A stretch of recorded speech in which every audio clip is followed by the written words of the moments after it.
નમસ્કાર ખેડૂત મિત્રો, જય કિસાન જય ભારત। ખેડૂત ભાઈઓ, આજે મંગળવારનો દિવસ, તારીખ 11 ફેબ્રુઆરી 2025। માર્કેટિંગ યાર્ડોમાં કામકાજનો આજે બીજો દિવસ છે અને કામકાજો શરૂ થઈ ગયા છે। દરેક ચીજ વસ્તુઓના વેચાણના ભાવોના રૂઝાન આપણા મોટાભાગના ખેડૂતો સુધી આવી પહોંચ્યા છે। હવે અત્યારના સંજોગોમાં આપણા નવા શિયાળુ પાકમાં સૌથી વધારે ઉત્પાદન જેનું આપણે કરતા હોઈએ છીએ એ ઉત્પાદન છે આપણું ઘઉંના પાકનું। અને ઘઉંનો પાક હવે પાકી અને તૈયાર થઈ ગયો છે। આગોતરું વાવેતર જે કોઈ ખેડૂતોનું હતું એ ખેડૂતોના ઘરમાં ખળાથી માલ આવી પહોંચ્યો હોય આવું પણ અત્યારે ચિત્ર દેખાઈ રહ્યું છે। નવો માલ આપણો અમુક રૂપમાં બજારમાં પણ આવતો દેખાઈ રહ્યો છે।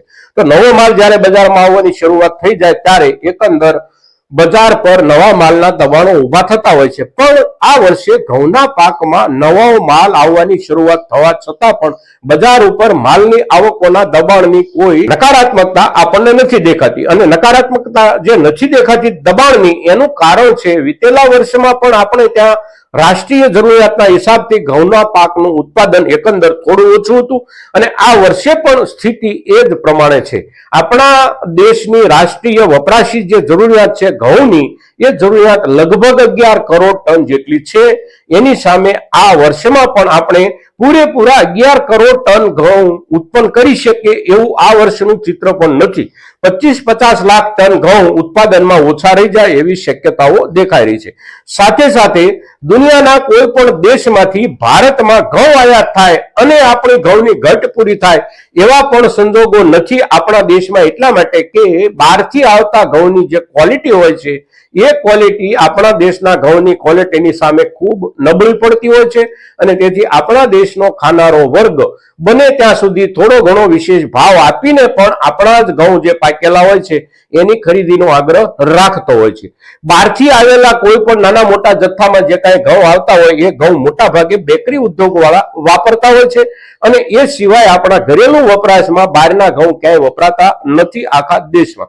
હવે દુનિયાના બાકીના દેશોમાંથી ઘઉં આપણા દેશમાં આવે, ભલે ક્વોલિટી એની નબળી આવે તો પણ જે બેકરી ઉદ્યોગ છે એ બેકરી ઉદ્યોગમાં આયાતી ઘઉંનો જથ્થો દાખલ થાય તો આપણા ઘઉંની ઉપર એની અસર થાય એવી આપણે શક્યતાઓ વિચારતા હોઈએ। પણ દુનિયાના કોઈ પણ વિસ્તારમાં ઘઉંનું એટલું બધું મોટા પાયે ઉત્પાદન નથી કે ત્યાંથી પણ ખૂબ સસ્તા ઘઉં ભારત પહોંચે અને ભારત એ સસ્તા ઘઉંનો ઉપયોગ પોતાના બેકરી ઉદ્યોગમાં કરી શકે।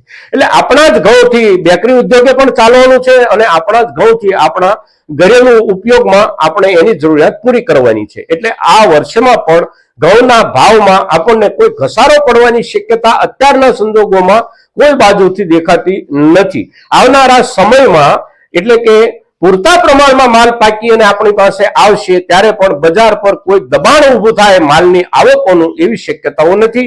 સમય પ્રમાણે જેમની પાસે જે પ્રમાણે માલ પાકીને આવતો જાય એ પ્રમાણે આપણે નિકાલ કરવો, 5-15 દિવસ સંગ્રહી રાખવો કે લાંબા ગાળે સંગ્રહ કરી રાખવો, આ મુદ્દે પણ આપણે વિચારી શકીએ છીએ। એમાં આવતા દિવસોમાં ઘઉંના પાકને લઈને કોઈ પણ મૂંઝવણ ઊભી થવાની શક્યતાઓ દેખાતી નથી। ઘઉંનો પાક એ એક એવો પાક છે કે એને આપણે સાચવવો છે, 6 મહિના માટે સાચવવો છે કે છેક આવતી સિઝન સુધી સાચવવો છે, તો પણ ઘઉંના પાકને આપણે એક સામાન્ય ટ્રીટમેન્ટ આપીએ એને આપણે આપણા ખેડૂતના આપણા પોતાના ઘરના જ સંગ્રહિત સ્થાનોમાં સારી રીતે સંગ્રહ કરી શકીએ છીએ।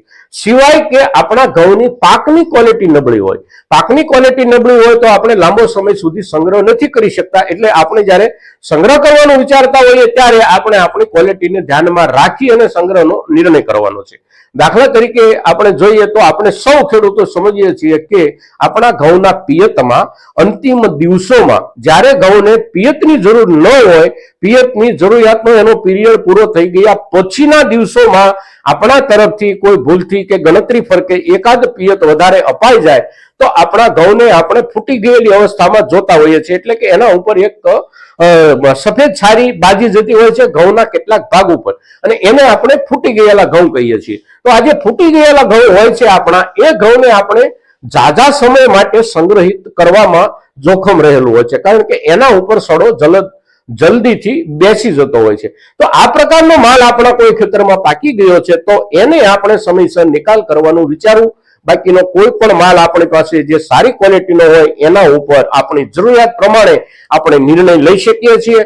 બજાર તરફથી આપણા ઘઉંના પાકનો ભાવ એટલો નીચે જતો રહે કે આપણને એમાં વળતરની પણ શક્યતાઓ ધોવાઈ જાય, આવું આ વર્ષમાં થવાની કોઈ શક્યતા નથી. અત્યારના દિવસોમાં આપણે જોઈએ ગઈકાલના હિસાબથી કે આજના હિસાબથી તો પણ આપણા સારી ક્વોલિટીના ઘઉં 650 રૂપિયા 20 કિલોથી વેચાઈ રહ્યા છે અને ખૂબ સારો માલ તૈયાર કરીને જે ખેડૂતો લાવ્યા હોય એમનો માલનો ભાવ એનાથી પણ વધારે સારો આવી રહ્યો છે.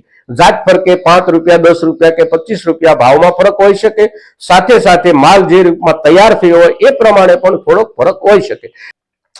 હવે સરકારની એમએસપી, સરકારની ખરીદી અને એ અંગેના સરકારના જે કાંઈ નિર્ણયો છે એની આપણે વાત કરીએ તો આ વર્ષમાં સરકારે પોતાની પીડીએસ સિસ્ટમની જરૂરિયાત માટે 3 કરોડ ટન જેટલા ઘઉં ખરીદવાનો લક્ષ્યાંક નક્કી કર્યો છે અને 3 કરોડ ટન ઘઉં સરકારે ખરીદવા પડે એવી સરકારની જરૂરિયાત પણ છે. ગયા વર્ષમાં સરકારનો લક્ષ્યાંક જે કાંઈ હતો એ લક્ષ્યાંક સુધી સરકાર નહોતી પહોંચી શકી, એટલા માટે કે ગયા વર્ષે પણ સરકારે પોતે જે ભાવથી ખરીદવા હતા એ ભાવથી બજારમાં સારી ક્વોલિટીના ઘઉં સરકારને નહોતા મળતા, કારણ કે બજાર ઊંચું હતું, એમએસપી કરતા ઊંચું હતું અને ઠીક પ્રમાણમાં ઊંચું હતું. હવે આ વર્ષમાં આપણે જોઈએ તો સરકારે જે જાહેર કરેલી એમએસપી છે વર્ષ 2025-26 માટેની, એ એમએસપી એક મણના 485 રૂપિયા છે. એની સામે દેશના કેટલાક રાજ્યો જેમ કે રાજસ્થાન, ઉત્તર પ્રદેશ, મધ્યપ્રદેશ, આ રાજ્યોએ પોતાના તરફથી બોનસ જે જાહેર કર્યું છે એ બોનસની રકમ એક મણે 30 રૂપિયા છે. એટલે એમએસપી અને એમએસપી ઉપર સરકારનું, રાજ્ય સરકારોનું બોનસ કુલ મળી અને લગભગ 515 રૂપિયા આસપાસનો ભાવ સરકાર તરફથી ચૂકવવામાં આવશે ખેડૂતોને.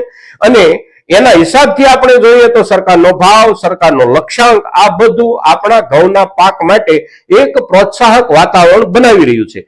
515 રૂપિયા સુધી સરકાર ખરીદવા માટે બેઠી હોય તો બજારે એનાથી 100 રૂપિયા લગભગ ઊંચું ચાલવું પડશે, નિયમિત રૂપમાં ચાલવું પડશે, ત્યારે જ બજારને સારી રીતે માલ મળી શકશે.